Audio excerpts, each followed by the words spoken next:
Olá você, telespectadora, olá você, telespectador da TV Cultura. A partir de agora você acompanha o Opinião Litoral desta sexta-feira, é a última edição do Opinião Litoral neste ano de 2023, sexta-feira, dia 29.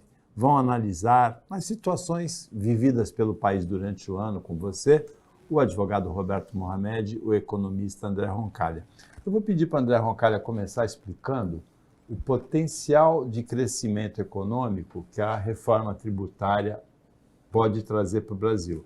O vice-presidente Geraldo Alckmin disse em dezembro, no começo do mês, que seria um crescimento de 12% em 15 anos. Boa tarde. Boa tarde, Paulo. Boa tarde, Mohamed. Bom, fim de ano, né? Esse tempo agora a gente fazer o balanço desse ano certamente cheio de mudanças, principalmente de governo, mas também de agenda. E a reforma tributária, desde o início, foi considerada pelo governo como a reforma das reformas.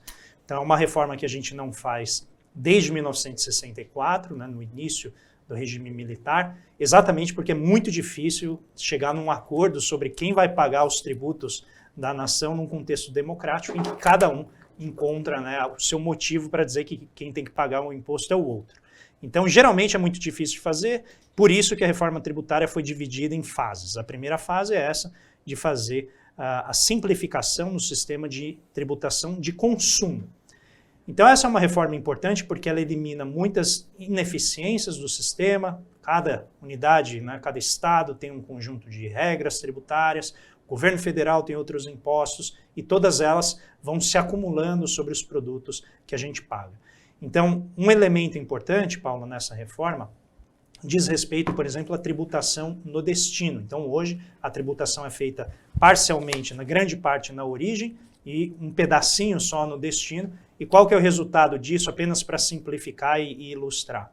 No caso do ISS, que é um imposto municipal, 2 municípios, São Paulo e Rio de Janeiro, concentram 1/3 do ISS arrecadado no país, porque a gente tem, né, nessas 2 cidades, existe muita empresa de serviço, de cartão de crédito, e é onde, essencialmente, acaba se acumulando o ISS. Então, a reforma ela distribui os impostos agora no destino, dividem entre impostos federais e uma dimensão estadual, e por isso, ao eliminar as ineficiências, diminui muito o gasto que o país tem que fazer apenas para honrar os tributos, e isso pode gerar esse efeito de crescimento.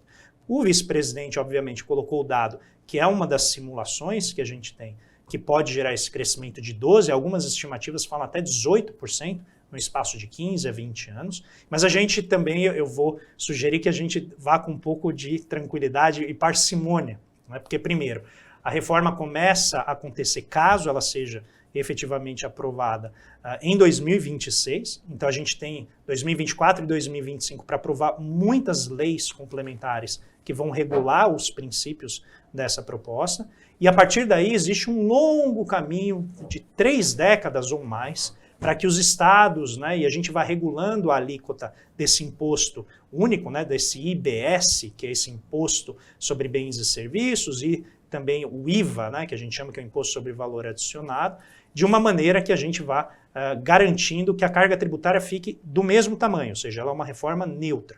E isso em si já teria esse efeito de dinamizar o crescimento econômico apenas pela eliminação das ineficiências e melhoria do efeito dos tributos sobre a cadeia produtiva. Mas tem ainda a segunda etapa, que é a tributação de renda e riqueza e patrimônio, e existe uma terceira ainda, que este ano foi antecipada, que é a questão da folha de pagamento, né? Então, essa discussão recente que a gente teve em novembro, início de dezembro, sobre a desoneração da folha de pagamentos, faz parte também de um processo de reforma tributária que tenta desonerar a folha de pagamentos, justamente para não ficar tributando demais, né, o emprego, para que a gente possa gerar empregos de melhor qualidade. Então, tem um longo trajeto aqui, mas certamente a aprovação dessa primeira etapa é uma boa notícia para o país.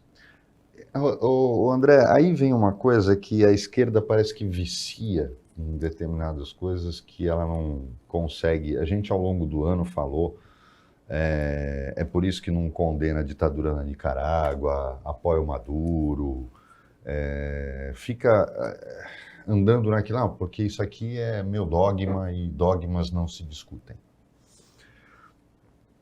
Eu não consigo conceber ainda o motivo de não entenderem, esta reforma, sem dúvida nenhuma, ela é muito mais fiscal do que tributária em si.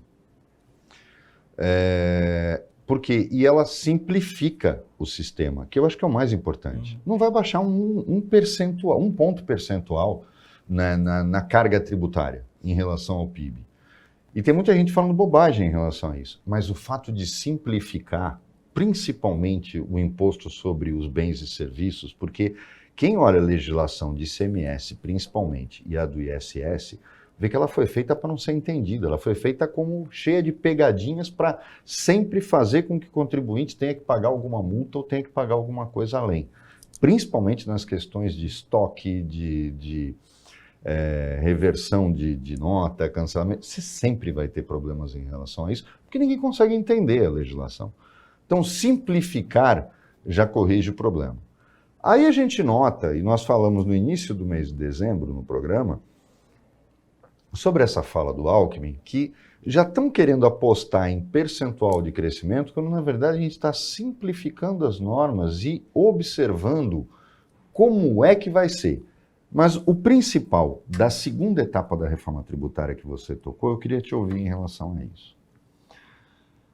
E no final de novembro, Lula vetou a desoneração da folha a manutenção da desoneração da folha de pagamento, que foi feita no governo Dilma. Por quê? Porque muda o fato gerador, a base de cálculo da folha de pagamento para o faturamento. E eu acho que isso é de uma justiça social absurda. Quando a gente compara, vamos colocar a indústria e o sistema financeiro. A indústria é que mais emprega e trabalha com margens que vão de 15% a 20%. Isso é histórico. E paga uma fortuna porque é sob a folha de pagamento. Os bancos, em contrapartida, vamos colocar lado a lado a Volkswagen e o Itaú. Enquanto a Volkswagen emprega milhares de trabalhadores e trabalha com uma margem de 20%, 30% de lucro líquido, o Itaú emprega infinitamente muito menos funcionários, tendo lucro de 1.000%, 1.500%. Se eu mudar a equação, eu passo a tributar o cara que ganha muito e emprega pouco, e desonerar o cara que emprega muito e ganha menos. Mas a esquerda não consegue desapegar da contribuição sobre a folha de pagamento. Por que esse apego tão grande a esse princípio que, para mim, é uma das maiores injustiças tributárias que o Brasil faz? Olha, eu não sei, eu tenho receio de ser o representante da esquerda no sentido de traduzir o que a esquerda pensa, porque eu acho que tem muitas posições, mas eu não sei, Mohamed, se existe esse apego à desoneração em si. O que eu acho que acontece no pensamento progressista é que se você desonerar a folha de pagamento, em tese, você teria mais emprego. Mas não foi isso que aconteceu. Tá? Então, quando a Dilma faz isso em 2011 e depois torna essa desoneração, ela começa, na verdade, com alguns setores, né, que era justamente para poder ajudar alguns setores estratégicos, produzir semicondutores, indústria, a tentar contrapor um pouco o ciclo econômico que já ia caindo. Então, as margens de lucro estavam caindo, a ideia era o quê? Reduzir um pouco o custo e ajudar as empresas a investir. Não foi o que aconteceu. Né? As empresas absorveram isso na margem de lucro, ampliaram a margem de lucro e não investiram. 2014 ela vence e de maneira inexplicável, em dezembro, ela torna essa desoneração permanente.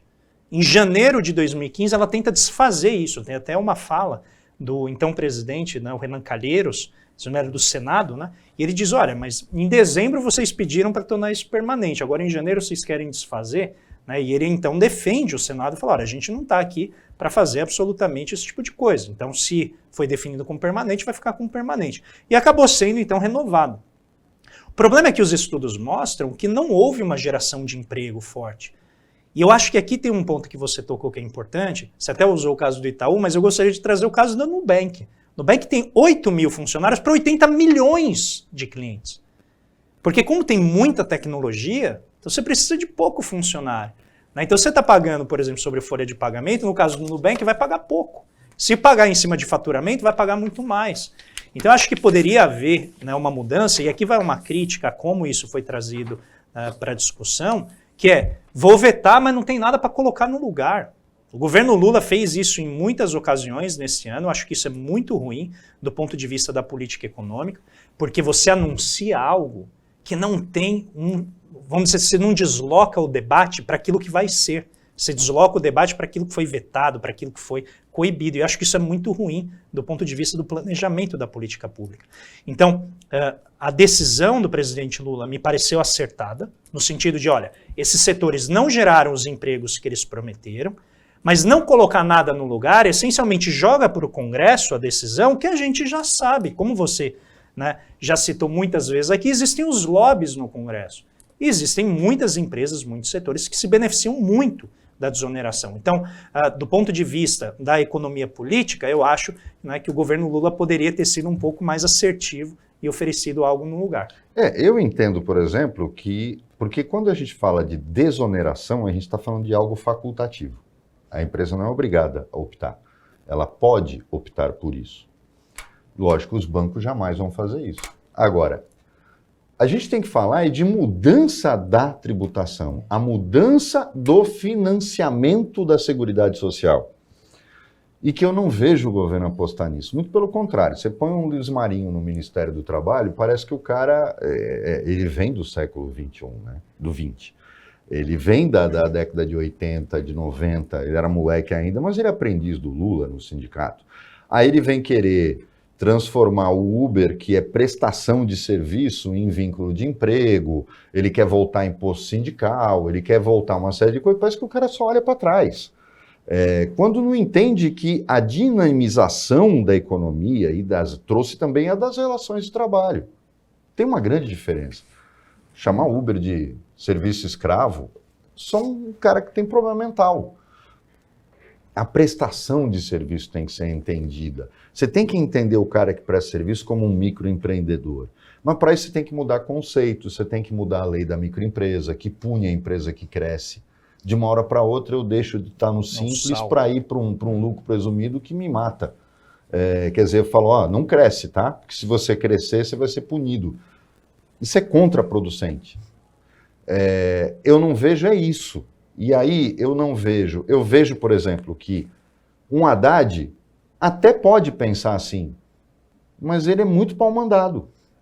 Eu não sei se você vê a possibilidade de, com esse núcleo que está cuidando da economia, Haddad, Alckmin e Tebet, a gente tem condições de esperar que 24 seja um ano em que a gente começa a colocar o Brasil realmente nos trilhos. Porque colocar nos trilhos é mudar a base de cálculo do financiamento da Previdência e cobrar realmente de quem ganha muito. Não é imposto sobre grandes fortunas. É fazer quem realmente lucra muito e emprega pouco, ou seja, dá pouco, pagar o que é justo. Eu não estou vendo essa possibilidade, André. Eu noto às vezes que você é mais otimista que eu. Mas eu não consigo enxergar, principalmente porque a gente passou 4 anos com um louco que tinha um discurso fascista e que também não fez nada nesse sentido. Né? O Guedes não mandou um projeto, essa reforma tributária vem do projeto do Guedes, ele não mandou nada que efetivamente mexesse nisso. Não, mas eu não sou muito otimista não, porque na verdade eu acho que a gente viu a dificuldade que foi para avançar nessa reforma, que é uma reforma na qual já existia muito consenso a respeito. Então, numa reforma em que todo mundo havia concordado que precisava simplificar os impostos sobre consumo, sobre produção, né? No caso, consumo. Mesmo assim, a gente viu o quê? 4 alíquotas diferentes. Então, todos os setores querendo a sua alíquota especial com descontos, né? Como o caso do agronegócio, que queria um desconto de 80% nessa alíquota do imposto único, do imposto sobre valor adicionado, sobre a questão da cesta básica. Todo mundo queria o seu regime especial, dizendo, olha, o que eu faço é mais importante, então eu não mereço ser tributado como o restante. E o que a gente viu de novo? A indústria vai ter que carregar uma parte maior do piano, como você acabou de mencionar. Então, essas desigualdades numa reforma em que já existe consenso, persistiram. Imagina quando a gente entra na segunda etapa, que é a de renda, que é o que você está falando.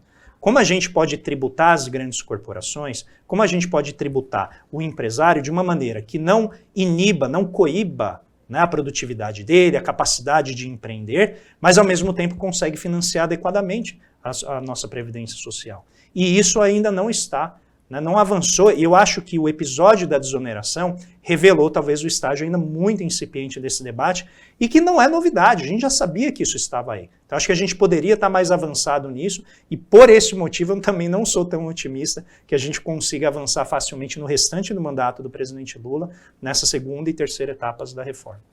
O Opinião Litoral volta depois do intervalo bem rapidinho.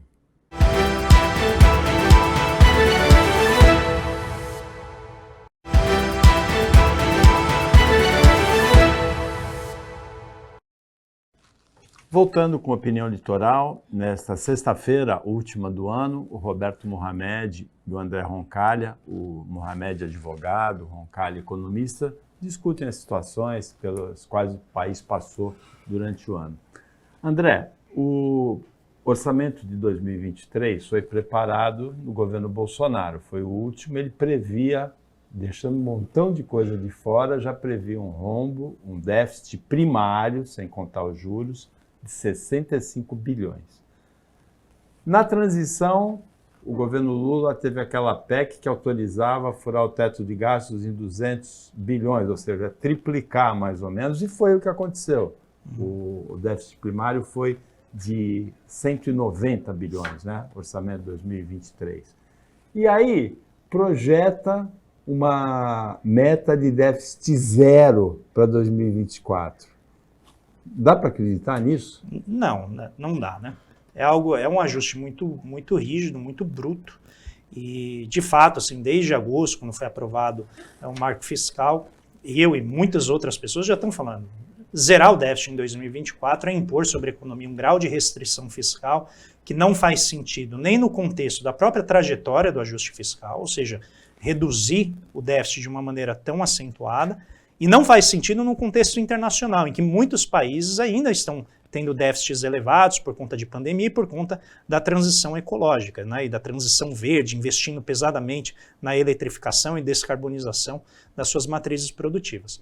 Então, o que acontece, e é importante de destacar, a PEC da transição, que foi chamada de maneira muito indevida pela imprensa de PEC da gastança, tudo o que ela fazia era resgatar um nível de gasto no governo adequado depois do esmagamento do gasto sobre o governo Bolsonaro, do governo Bolsonaro, que gerou todo aquele resultado esquisitíssimo no final de 2022 de não ter dinheiro para pagar bolsa de estudos, não ter dinheiro para pagar insumos de posto de saúde, e que levou o próprio Guedes e o Bolsonaro a apoiarem a PEC da transição para que eles pudessem fechar o ano. Fecharam o ano com aquele superávit totalmente maquiado por um excesso de receitas que vieram do setor mineral, né, principalmente petróleo e o setor mineral de minério de ferro. E aquilo gerou, então, aquela sensação, olha, temos um superávit. Mas como você falou, Paulo, todo mundo já sabia que 2023 ia vir a rebordosa. A gente sabia que a ressaca estava ali e o resultado foi esse. Então, a PEC da transição já previa um déficit de cerca de 180, mais ou menos 190 bilhões, com o ajuste do marco fiscal pode até 208 bilhões. O ministro Haddad falou assim, não, eu não trabalho assim, não vai ter um déficit desse tamanho, e no fim a gente está chegando mais ou menos nesse déficit, que eu acho razoável, está recompondo o Estado, está gastando naquilo que precisa, dando aumento do salário mínimo, garantindo Minha Casa Minha Vida, fazendo investimentos que precisam, tudo bem. Agora chega 2024, o mundo está desacelerando. Ou seja, nesse momento você fazer um déficit zero implica o Brasil fazer um tipo de corte de investimentos que é importante até para sustentar a economia. Então vamos dizer assim, está tudo já jogando contra o que vem de fora, a própria economia brasileira já está desacelerando. A gente viu recentemente o dado do terceiro trimestre, que mostrou um crescimento ali na margem de 0,1%. Então, o que foi uma boa notícia, porque todo mundo esperava, até eu esperava um resultado negativo, mas isso sinaliza que o governo precisa justamente fazer essa força de sustentar a economia. Então, eu acho que é uma medida desnecessária, eu acho que a gente vai ter que rever a meta em março. Por outro lado, eu acho que é adequado dar o apoio e a confiança ao ministro Haddad para poder fazer o ajuste do lado das receitas, que é aquilo que ele se propôs fazer. Acho arriscado, mas uma vez que o ministro pediu esse voto de confiança, dada a maneira como ele está fazendo esse ajuste, né, vale a pena ver se ele vai conseguir entregar. Ele tem tido vitórias importantes no Congresso, a questão é saber se elas serão suficientes. Eu também vejo isso. No primeiro bloco, o André falou que não é tão otimista assim. O que me deixa um pouco preocupado com o futuro para 2024, André, é que a gente também falou durante o ano todo de que o Lula parece que está entrando numa progressiva de efeito Silvio Santos na vida dele e querendo, e também fase Dilma Rousseff 2. Me preocupa um pouco essa forma como o toma lá da cá, desde que o Centrão começou lá no governo Sarney, então a gente está falando de antes do Fernando Henrique Cardoso, havia uma turma no Congresso que era só negociada nessa forma rasteira de fazer política. Mas a gente nunca chegou a um parlamentarismo escondido como a gente está hoje. Eu não tenho dúvida nenhuma que logo depois do recesso o Congresso vai derrubar vetos do Lula. E isso me preocupa muito e me assusta em relação a 2024, porque a fome deles aumenta, não estabiliza. E eu não vejo no Lula alguém capaz de fazer o que o Bolsonaro fez no governo dele, em que diz pro Lira, cuida disso você, faz o orçamento, se vira, porque eu não preciso mais negociar. Até porque a Dilma fez isso sem escolher nenhum interlocutor e caiu. Eu vou te devolver a pergunta, embora você veja dizer, mas eu estou preocupado com a economia, mas me preocupa muito um clima de instabilidade para 2024. Porque a instabilidade política é a melhor aliada do político corrupto e do político fisiológico, porque ele joga com ela. Vamos lembrar do Michel Temer refém do Congresso. Ele não fez um governo tão ruim. O problema é que ele teve meio mandato, só que metade do meio mandato ele se preocupou só em sobreviver, com ameaça de impeachment o tempo todo. E a gente viu que ele não conseguiu fazer absolutamente nada. Nós tivemos praticamente um ano sem governo. Quando não atrapalha, tudo bem. O problema é que atrapalhava, porque aí você deixa o Congresso fazer o que quer e passa a ter alguém só referendando. Eu tenho uma preocupação muito grande, não sei se passa pela sua cabeça tal preocupação, de que essa postura do Lula, essa inconsequência verbal dele, acabe enterrando um trabalho positivo que a parte técnica do governo faz e faça com que o Congresso esfregue as mãos dizendo vamos criar instabilidade política porque a gente vai ganhar muito mais. Então, aqui, Roberto, eu vou colocar a minha visão. Eu fui crítico da meta zero desde o início, né? Sempre coloquei que eu acho que o ajuste poderia ser mais tranquilo. Defendi que o arcabouço fiscal, né, o novo marco fiscal, era um avanço institucional porque ele organiza as contas, então ele está olhando para o médio e longo prazo. Ele separa um espaço para o investimento público, algo que nenhum marco fiscal fez antes. Mas a meta é a preocupação. Então olha o que você está dizendo, que eu vou chegar na mesma conclusão, só que colocando, na verdade, a responsabilidade positiva no presidente Lula. Porque quando ele fala que dificilmente a gente atingiria a meta zero em 24 e que por isso seria importante atualizar a meta ainda em 2023, na minha visão ele estava eliminando a possibilidade de o Congresso subir muito o preço em 2024 quando a gente tiver que alterar a meta. Então, e olha que interessante o que aconteceu nesse final de ano, que para mim justificaria, mas obviamente em retrospectiva é muito mais fácil de falar do que quando você está ali na cadeira e tem que decidir.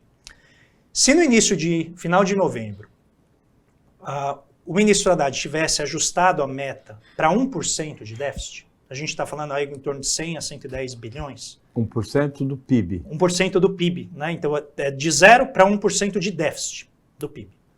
Algo em torno de um espaço aí de 100 bilhões. Uma semana depois que a comissão especial do Congresso, a comissão mista de orçamento, votou essa meta, a gente teve queda da taxa de juros nos Estados Unidos, perspectiva de crescimento na China e nos Estados Unidos melhorando, bolsa aqui no Brasil subindo, taxa de juros no Brasil caindo no mercado. Ou seja, se ele tivesse feito ali naquele momento, ia dar ali um surtinho no mercado, o mercado ia reagir negativamente, mas na semana seguinte só esses indicadores já acomodariam essa crise, bola para frente, teria 100 bilhões de espaço para que ele não precisasse, no dia 22 e 23 de março, que é quando o governo tem que apresentar o relatório de receitas e despesas, ter que negociar isso de novo. E aí vem o ponto, o que vai acontecer até março? Mas mesmo os 100 bilhões seria um ajuste bastante rígido em comparação com os 200 da realidade de 2023, Sim, né? Mas você tem 0,25% de maleabilidade, que é a banda. Então teria até 125%, 125 bilhões, né? E poderia entregar 75 bilhões, que é 0,25 para baixo. A questão é você tem um espaço. E aí, nesse ponto, quando o Congresso está muito arredio, eu acho melhor você oferecer uma meta que é mais tranquila e entregar um resultado melhor. Até porque 0,25% de zero é zero também. Não tem, nem a Dilma erraria a meta, né, de dobrar ou não, assim. Não, mas mesmo quando ela é 0,25 para cima e para baixo. Eu só pra sei, gente... tô brincando, né? Agora, a meta zero é realmente... Ela não é viável. Todo mundo sabe que não é viável. O Haddad fala, mas ele também sabe que não é viável, né? É porque existe uma máxima agora, quando você no mercado, coloca... você tem que continuar se esforçando. Exatamente. Mas o real é isso. Se você coloca a meta zero e corre atrás dela, deu 0,5%, deu 0,75%, mas eu tentei o zero, né? Então, mas eu tenho dificuldade em aceitar isso, e eu adoraria ouvir a opinião do Roberto sobre isso. Porque é como você aceitar algo irreal por premissa. É melhor escutar um psicólogo nisso. Ah, certo, psicanalista, inclusive. Mas o mercado está dizendo literalmente assim, eu sei que você não vai atingir esse resultado. Mas se você mantiver a meta zero, eu sei que você está tentando. E eu acho isso de um cinismo tremendo. Porque é óbvio, o próprio mercado já está colocando o déficit em 0,8% ou 1%. Então, forçar sobre o Ministério da Fazenda uma realidade que nenhum outro lugar do mundo está fazendo, nesse contexto em que os estados nacionais estão investindo pesadamente na descarbonização da economia, para mim é a gente segurar a nossa economia, segurar os planos do presidente Lula de reindustrializar. E um ponto que o telespectador pode não ter claro é o seguinte, quando o marco fiscal foi pensado, quando havia, por exemplo, o descumprimento da meta, a punição seria gastar menos no ano seguinte. Só que quando chegou no Congresso, a Câmara colocou uma cláusula ali de contingenciamento, ou seja, se em 22 de março o governo não apresentar a possibilidade de cumprir a meta fiscal, o governo Lula tem que cortar 50 bilhões, 53 bilhões contingenciamento, ou seja, ele não pode gastar. E isso, basicamente, coloca um freio tremendo em gastos importantes num ano em que a economia já está possivelmente desacelerando. E eu acho que é esse talvez o problema, né, voltando à questão, de que quando o presidente Lula colocou a possibilidade de ajustar a meta, diminui a chance da gente ter que fazer esse contingenciamento. E não tira do ministro Haddad o ímpeto de continuar aprovando essas medidas. Até aí, eu concordo com você. A questão da meta, para mim, a questão não vai muito na fixação da meta do déficit zero. Vai em como fazê-lo. Não há um ponto em que o governo diga, vou economizar. Eu acho que é isso que me incomoda. Ou seja, cuidar dos gastos. O problema é esse. E lá atrás, no governo Bolsonaro, também não houve a menor preocupação com isso. O último governo que tentou fazer alguma coisa, não tivesse se tornado refém, foi o Temer. Porque, lógico, nos governos Lula e Dilma isso nunca aconteceu. Mas o governo Bolsonaro foi uma grande mentira. E que hoje o pessoal, os bolsonaristas nessas bolhas deles ficam falando, isso é uma mentira. Ele estourou o teto de uma forma absurda, aumentou gastos. 5 vezes. Criou privilégios para militares, criou privilégios para categorias profissionais, enquanto desprezava outras, não modernizou o Estado. Quer dizer, foi uma grande mentira. Ele só aumentou. Não havia nenhuma preocupação em economizar tanto quanto no governo Lula. Os dois são absolutamente idênticos. O que me incomoda é que o Estado brasileiro continua paquidérmico. E ninguém fala que para chegar no déficit zero, eu não consigo mais sufocar o mercado com imposto.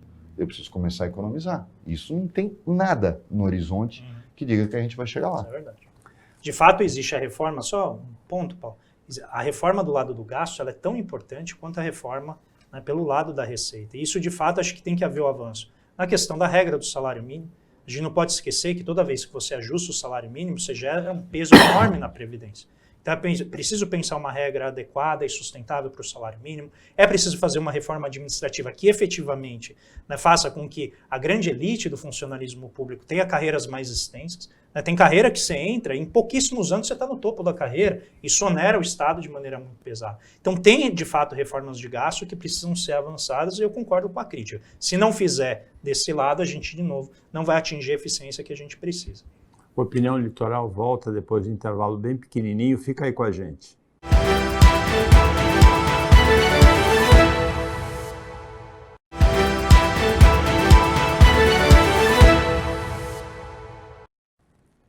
Voltando com o Opinião Litoral desta sexta-feira, última edição desse ano, e agora é o último bloco da última edição do ano, Mohamed. E já que a gente está fazendo um balanço do que foi 2023 em termos de economia, eu acho que é necessário a gente também agora trazer o programa um pouco, sair de Brasília e trazer o programa para São Paulo. A gente tem um ano de um governo estadual que colocou como palavra de ordem que a privatização é a mãe da solução de todos os problemas. Mas isso ganha um grau de obsessão que chama muita atenção e desconfiança. E eu queria que o André falasse sobre isso, porque a gente está diante de uma possibilidade que o ano que vem se inicie uma série de processos de privatização, e a gente sabe que esse negócio de greve contra privatização, passeata, quebra-quebra no centro, não adianta nada. No governo Collor, quando começam os leilões de privatização, se fez a mesma coisa. Na véspera da privatização da Vale do Rio Doce, se fez a mesma coisa. Então, não adianta. Se ocupou a Cosipa antes da privatização, não adiantou nada. Quando o rolo compressor começa a correr, e por trás do ímpeto da privatização, e eu não sou contra ela, já cansou de dizer aqui, eu sou contra a privatização e criação de monopólio. Monopólio na mão do Estado é uma coisa. Privatização de monopólio é um perigo sempre. Basta você lembrar disso quando você chegar em casa e colocar a mão no seu interruptor de luz. Quando eu privatizo o telefone, eu estou diante do seguinte: se a Vivo não prestou o serviço adequadamente, eu mudo para Claro. Se a Claro não prestou, eu vou para Oi. Eu vou para... É que a gente nem lembra mais o que tem. TIM ou raio que o parta. Mas eu posso ficar trocando. Ariquinet. O que eu não posso é escolher quem me fornece luz. Eu não posso escolher quem me fornece água. Eu não posso escolher quem cuida do meu esgoto. Aí que mora o problema. Todas as privatizações de monopólios se mostraram absolutamente equivocadas, Paulo. Todas. Se alguém me citar uma que deu certo, eu vou mudar de ideia. Vou dar como exemplo. E aí eu só não vou colocar rodovias. Porque aí nós estamos falando de uma outra coisa. Mas os trens urbanos em São Paulo. Qual é a pior linha que existe? A única que nunca funciona. A privatizada. As 8 e 9, né? É preciso olhar para isso. Energia elétrica. Eu preciso falar da Enel? Não. Não é preciso falar, porque ela fala sozinha. É a única empresa que se xinga sozinha. Eu vou querer fazer isso com a Sabesp, uma empresa que joga ações na Bolsa, que é um orgulho para São Paulo, Lucrativo. que tem condição de atuar no Brasil inteiro, que tem um corpo técnico treinado. Tem problemas? Tem. Mas é diferente eu lidar com a Sabesp do que lidar com a Enel, não é? Então, aí, André, tem uma coisa que me chama muita atenção. Eu sei que eu sou chamado até de histriônico por algumas pessoas, não sou, mas me cheira muito mal essa obsessão de privatização de monopólio. Porque ele não se quer privatizar algo que não seja monopólio. É só o que é monopólio. Sim. E quando eu privatizo o monopólio, eu privatizo o poder absoluto. Principalmente porque o Estado não fiscaliza absolutamente nada. Você acha que vai acontecer em São Paulo o que aconteceu no governo Collor? Ou seja, tá essa aberração toda, todo mundo gritando, mas no final das contas ele vai conseguir passar o rolo compressor? No caso de São Paulo, eu acho que o ano novo vai ter um gosto de ano velho. Vai ser um infeliz ano velho nesse sentido, porque toda a lógica de serviços de utilidade pública, mundo afora, está indo na direção de você ou reestatizar, ou regular de maneira muito forte esses serviços de utilidade. Então a gente está falando de centenas de municípios na Europa, principalmente na Europa, que estão reestatizando, por exemplo, a gestão da água, né, a gestão de saneamento. E não é porque em si o setor privado ele é ineficiente. Eu quero marcar muito esse ponto. O setor privado é muito eficiente. O problema é que a eficiência do setor privado não atende ao interesse coletivo. Então, a gente pode ter uma empresa incrivelmente lucrativa, só que ela está deixando um monte de gente sem atendimento. É eficiente? Muito. As ações na Bolsa crescem, os executivos têm salários milionários.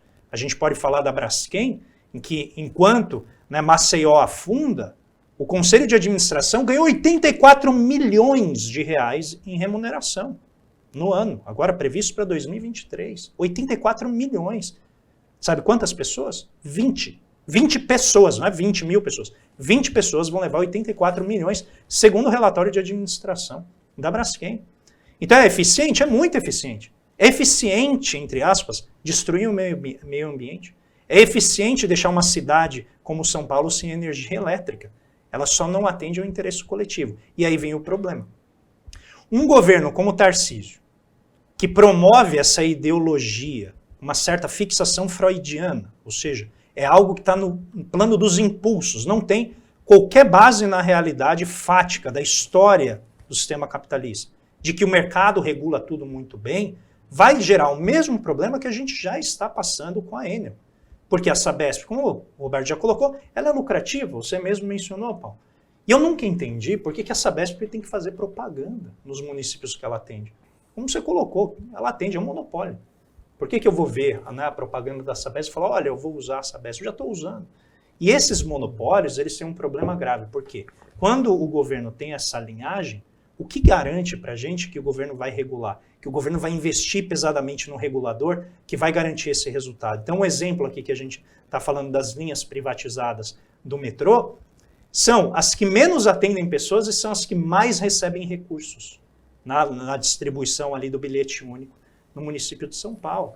Isso é justo do ponto de vista social? É evidente que não. Mas uma vez que essas empresas entram lá, e o Roberto conhece muito melhor do que eu esses contratos de infraestrutura, no caso do trem, eles têm que ter garantido um lucro. Ou seja, que eficiência é essa em que o lucro é garantido por contrato? Porque essa é a natureza desses contratos de infraestrutura. Então, na minha perspectiva, avançar nesse caminho, avançar por um caminho muito perigoso, em que a gente vai ter menor fiscalização, e uma vez que está pronto, que está feito, e a privatização total ocorreu, porque ela já é parcialmente privatizada, o caso da Sabesp, aí Inês é morta. Não tem mais o que fazer, porque esses contratos duram muito tempo, a regulação é sempre muito limitada, e os contratos em geral, que eles chamam de reequilíbrio financeiro, que é quando a empresa não tem a receita que ela deseja, ou que ela colocou no contrato, vai penalizar os consumidores. E eu acho que São Paulo, como um todo, não está vendo que esse é um mato sem cachorro em que a gente vai acabar pagando mais caro e vai ter um serviço de pior qualidade. Agora, André, tem uma outra perspectiva que se coloca aí, que é a falta, na privatização do Porto de Santos, por exemplo, a cenoura que colocava na frente do burro era um investimento na ligação seca entre Santos e Guarujá. que é uma lenda de quase 100 anos, né? Final da década de 20 do século passado, sem nunca ter sido feito nada. O país precisa de investimento em infraestrutura. Você acabou de falar de 53 bilhões de contingenciamento prováveis em março, né, no orçamento. A gente vê o colapso do sistema rodoviário de acesso Planalto-Baixada, litoral, que tem o Porto de Santos e o polo produtor. A gente vê o colapso do sistema viário de São Paulo, precisa de mais investimento no metrô, né? A gente vê o colapso não tem sistema ferroviário para aliviar um pouquinho o sistema rodoviário. De onde podem vir os recursos para esses investimentos, que já passou da hora de fazer esse tipo de investimento? A gente já está muito atrasado. Então, tem dois mecanismos importantes. Um deles é bem privatista, que são as debêntures incentivadas, que é um título... É a China. Olha, não... se dormir no ponto, as empresas chinesas vêm aqui e tomam conta. Mas um mecanismo é esse, em que o setor privado vai financiar esses projetos. Então, são, em geral, títulos que não pagam imposto de renda, e eles são lá de longuíssimo prazo, né? Então, você está falando do setor de energia elétrica, setor de ferrovias, rodovias, muito embora o grosso desse dinheiro acaba indo para o setor elétrico, que é um setor que está sendo fortemente privatizado. A privatização da Eletrobras é um crime lesa pátria. Eu não estou falando aqui, né, apenas da minha cabeça. A gente fez algo que eu nunca vi em governança corporativa, em que a empresa, né, o governo tem 36% da participação acionária e só 10% dos votos. É algo impensável com o setor elétrico. Está vindo fundo de financiamento, fundo financeiro, né, ocupar a nossa matriz elétrica. Então, nota que nesse sentido, quando a gente fala de investimento, se você privatizar, qual que é a garantia que o setor privado vai olhar para esse setor com uma taxa de juros ainda do tamanho que a gente tem, que torna o custo de capital proibitivo para um projeto de 20, 30 anos. Se você pegar ainda a dificuldade regulatória desses setores, cada setor tem uma particularidade regulatória, muito custoso, muito difícil de manter esses investimentos em alta. Joga isso para 20, 30 anos, o resultado esperado é não ter os investimentos necessários. Isso a gente viu em rodovias. As rodovias, num período da pandemia, em que teve um inchaço muito grande dos custos de produção, elas começaram a aliviar na qualidade do investimento que elas faziam, exatamente para poder ficar dentro do contrato. Então, eu acho que a gente está entrando num cenário que é difícil para o longo prazo. E aí você citou o caso de portos. Para mim não faz nenhum sentido privatizar porto. Porto é um bem público, a gente está lidando com a entrada e saída de produtos da nossa economia. A operação tudo bem, não tem lógica privatizar a autoridade portuária. Exato. Né? Mas aí a gente cai Eu estava vendo a discussão que está se travando agora, e a gente vai entrar em 2024 com essa discussão sendo travada e não resolvida, da ligação entre o Porto de Santos e o Planalto. E a solução é sempre aquela que é mais imediata, cara, e que dificulta depois, novamente, o investimento em algo. Só tem uma saída para a ligação entre o Porto de Santos e o Planalto, para desmobilizar a loucura que se instala no sistema Anchieta Imigrantes. Ele não é ruim, o sistema Anchieta Imigrantes, ele não comporta. Mas não comporta por causa dos caminhões. Não há outra explicação. Eles não são os vilões. Agora, eu não preciso transformar da noite para o dia e dizer, não, vou encher o Brasil de ferrovia e esses caras vão virar tudo maquinista de trem. Não, não vão. Mas eu tenho que proibir a ligação rodoviária de carga entre o Porto de Santos e o Planalto. O projeto está pronto e é mais antigo que o do Rodoanel, que é o Ferroanel Ferroviário de São Paulo. Você faz a ligação e aí sim você faz uma gigantesca estação intermodal em que você desloca toda a mercadoria que vem e vai para o Porto de Santos, do e para, é feita em São Paulo, na boca do Rodoanel. E os caminhões vão se espalhando para trazer e para levar. Mas no Porto de Santos só entra trem. Aí você resolve o problema. Eu não vi um projeto desse tipo. A gente tem o T-Plan, né, onde só entra trem. A gente já tem um modelo, né, só que é um terminal único. É um né? único terminal. Quer dizer, eu não vejo o investimento pensado, falar, tá bom, eu vou demorar 2 anos para resolver o problema em vez de 1, mas eu resolvo para a vida inteira. Não, a gente não consegue pensar assim. Talvez seja atávico.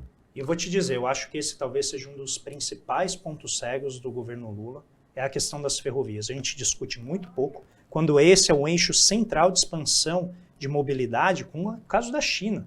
A China fez uma matriz, né, de ferrovia de alta velocidade, que é algo impressionante que os estudos já estão mostrando. Melhora o emprego nas regiões em que ela chega, facilita a locomoção, facilita o trânsito de bens, de serviços, tudo o que está acontecendo ali fica melhor. E a gente acha que ainda não teve, infelizmente, o governo Lula não avançou quanto deveria nessa pauta. Chegamos ao final desse último opinião do ano de 2023, agradecendo as participações do André Roncalha, do Roberto Mohamed, agradecendo o trabalho da equipe técnica e de jornalismo do Sistema Costa Norte durante todo o ano, agradecendo principalmente a você que acompanhou a gente mais esse ano e desejando até segunda-feira, nesse mesmo horário depois do Jornal Litoral, e um ótimo final de ano, um feliz ano novo para você que você merece.